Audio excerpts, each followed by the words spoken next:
This episode brought to you by Honey, the easiest way to save money when you're shopping online.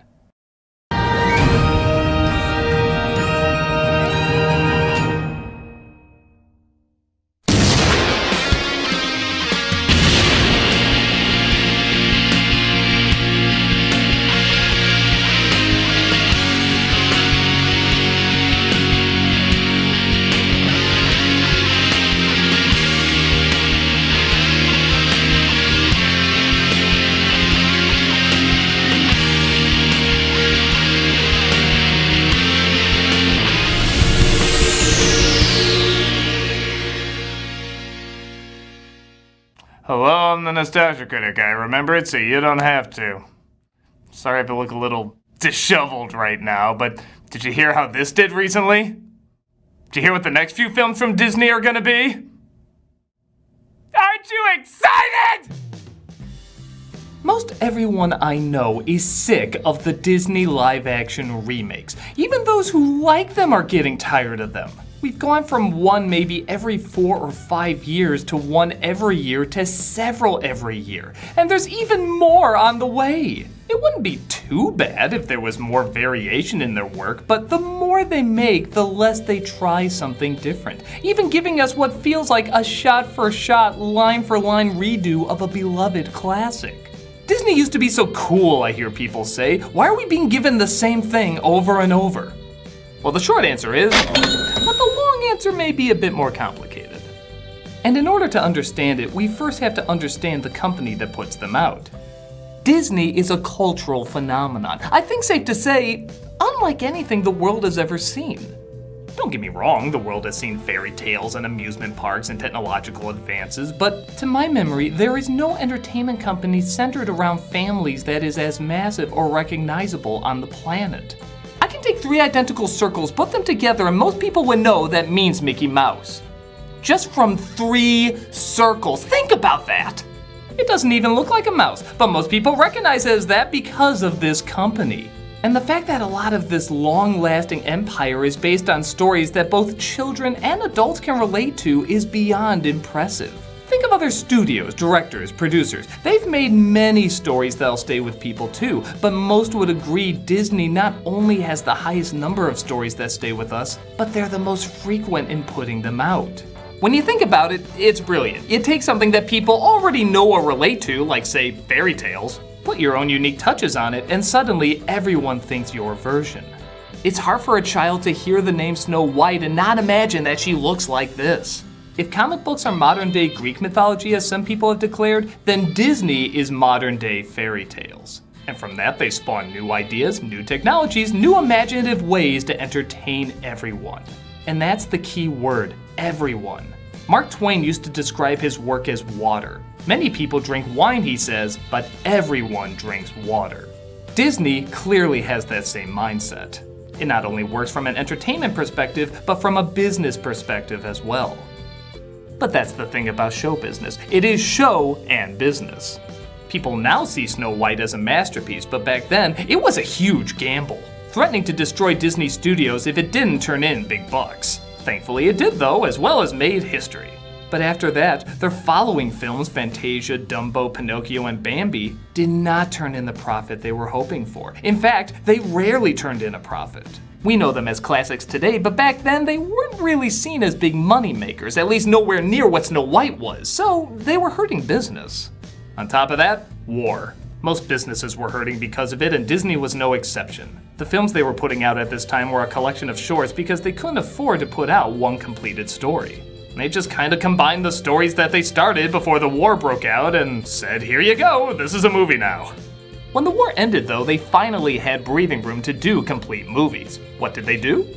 I think it's fitting to say they made another Snow White. Now, don't get me wrong, I like Cinderella a lot. In fact, it was one of Walt's favorites. But if you were to say which of their past completed motion pictures was it like, it's clearly Snow White.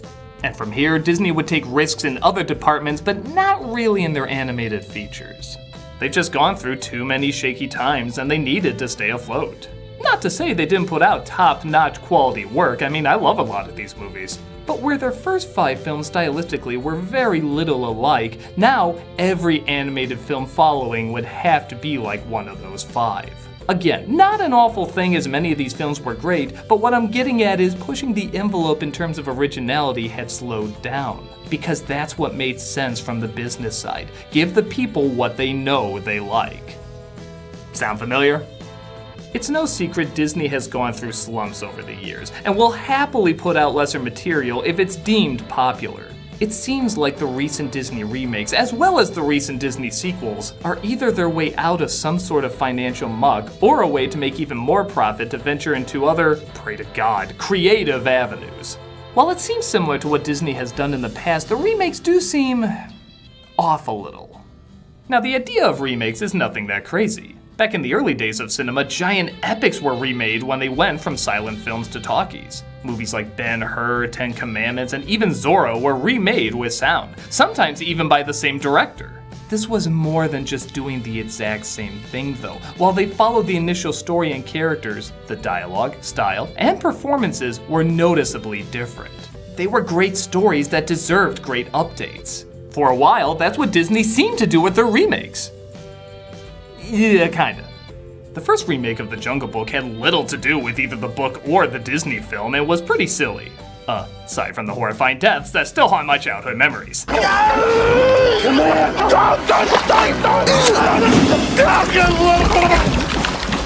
Jesus Christ! Films like 101 Dalmatians brought in a pretty penny, and though not great, was more fitting of what a remake should be. Follows the same initial story, but had enough differences to be its own thing. Like the animals not talking, more focus on the people, and the goddamn craziest Glenn Close performance since she played a pirate in Hook. Yeah, her IMDb is weird. As you can see though, these remakes are few and far between. They did well, but seemingly not enough to repeat over and over and over. A lot of people say the official live-action Disney remake fad started with Alice in Wonderland. Well, you can certainly say this one didn't just copy the original, to a goddamn fault. Like many of these remakes, I've reviewed this movie in the past and confirmed the barrel of dick that it is, so you can find out more by watching those. But even though it sucked the big one, it didn't matter. Because this film was a hit. A big hit. But Disney had to figure out what was a hit about it. Did audiences like the elements similar to the original, or did they like the elements that were different? Well, 4 years after Alice was released, Disney started budgeting their money to make even more to find out. If they liked Alice as the exact opposite of what she was, maybe doing the same for the villain in Sleeping Beauty would work. If they enjoyed more the original simplicity of the story, perhaps Cinderella being more faithful would win them over. Much to their delight, they both did well. So now we can have a totally different Dumbo where none of the animals talk, or we can have a scene-by-scene retelling of Beauty and the Beast. Except, moved around. Now we can submit it for Best Picture of the Year. Oh yeah, Disney tried that. Good friggin' God! Bottom line, unlike before where there needed to be some changes made to a remake to make it interesting, Disney discovered it wasn't totally required.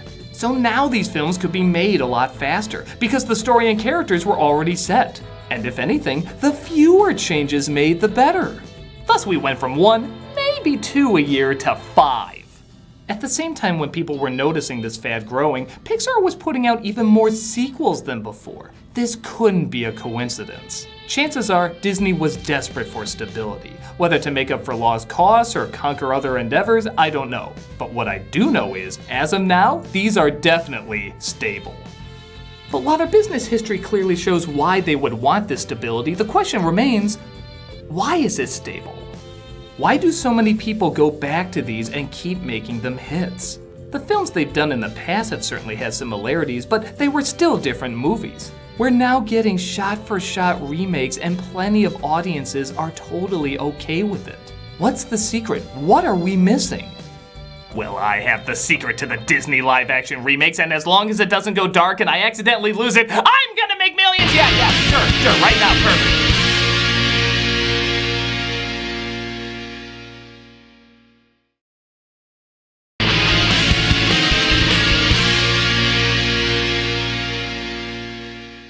Well, shit, I guess I have to speculate.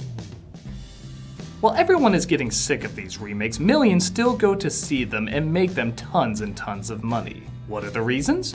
Well, in my opinion, it comes down to 4 factors. 1, nostalgia. No shit! Yeah, pretty obvious. But like I said before, Disney has done a brilliant job making sure their characters always stay with you. So even seeing a person in a costume at a theme park can make you feel the warm fuzzy wuzzies. Even seeing the trailers for these films gets so many people in the feels because they connected so much to their childhood and what arguably played a major part in developing their ethical and imaginative sides. So now these characters have returned and you can go back to feeling like a kid again when things were simpler and therefore presumably happier. You associate it with seeing an old friend. Look at that old friend, he hasn't changed at all. Like, at all. My God, you grew up so much and he didn't. He's still stuck in the past doing the exact same thing. Isn't that sad? Isn't that sad? That's so freaking sad! I mean, the stuff that's still good about him is good, right? I think? This brings me to number 2, the name is associated with quality. How many versions of Cinderella have been told in the past? Hundreds, maybe even thousands, but this Cinderella is easily the best known. And if that's the best known, clearly it must be the best, right? I mean, McDonald's is one of the best known restaurants in the world, and nothing beats that, right? Oh God, is that a chicken head? You probably caught on that just because something is popular doesn't always mean it's great. But it does still mean a lot of people like it, and there has to be a reason why. Let's say you thought the original Beauty and the Beast was just okay. You'd probably hear over and over how a lot of people say it touched their childhoods. Both kids and adults dress up as the characters, and even shirts and merchandise are bought because they want to celebrate how much they love them. It's likely that even though you may not necessarily be won over by all this, you would have to acknowledge there's something that's winning people over, and maybe it's worth taking another look. One of the Disney remakes that was not a financial hit was Pete's Dragon. And I think a big part of that was it wasn't a strong enough property. I'm sure it has its fans, but while a decent amount know what Pete's Dragon is, everybody knows what Beauty and the Beast is. A while ago, I did an editorial about movie parodies being dead, where I discussed how satire films were doing less mocking of popular movies and more displaying the fact that they know they're popular. When people saw all these big movies at the same time being mocked in one film, they assumed there would be good writing that lampooned them. Because the writers of these movies rarely even saw the films they were satirizing. Rather, they just saw production photos and went off of that. Regardless, for a while, people went to see them because they thought they would be the same quality as, say, Airplane or Spaceballs, by the simple act of showing something they recognized in it. Disney remakes are essentially the same thing. It doesn't matter if their motivations make no sense or if the acting is off, because you already connected to the original. You're filling in the blanks the movie is leaving vacant because it was so hastily written. Simba and Nala clearly have no chemistry in the new Lion King, but you think they do because you remember when they did in the original. Same thing with Beauty and the Beast. Your nostalgia is filling in what's missing. If they trick everyone to seeing the movie at least once, they've already made a profit.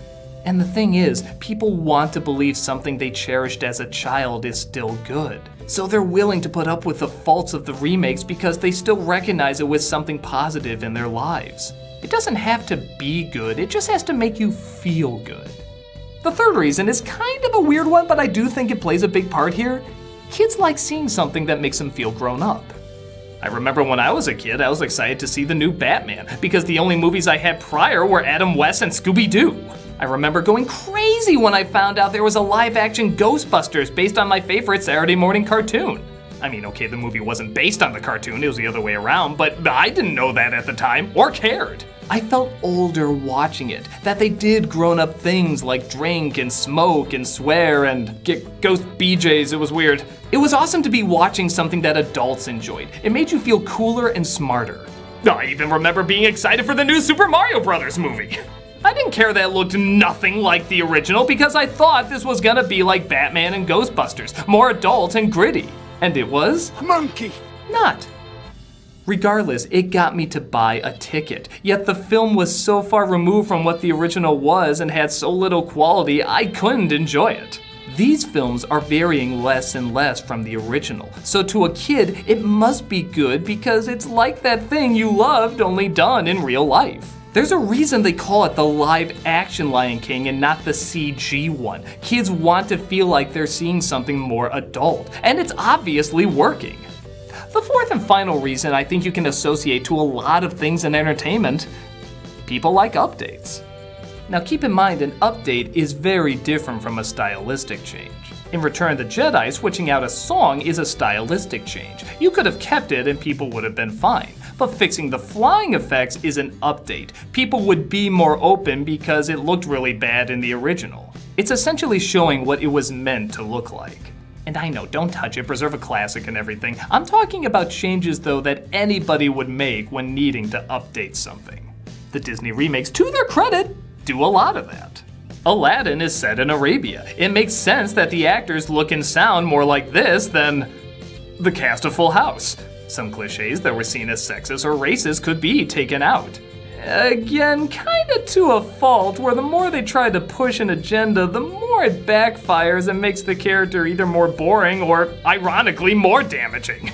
It's also nice to see modern actors you've grown up with in these parts. Not to say at all the originals were bad in the least, but in their day they were big names that everyone knew, so you could be excited to see them in a role. Recasting them with other big name celebs is another way to relive that excitement of seeing a performer you recognize and enjoy take on a part you recognize and enjoy.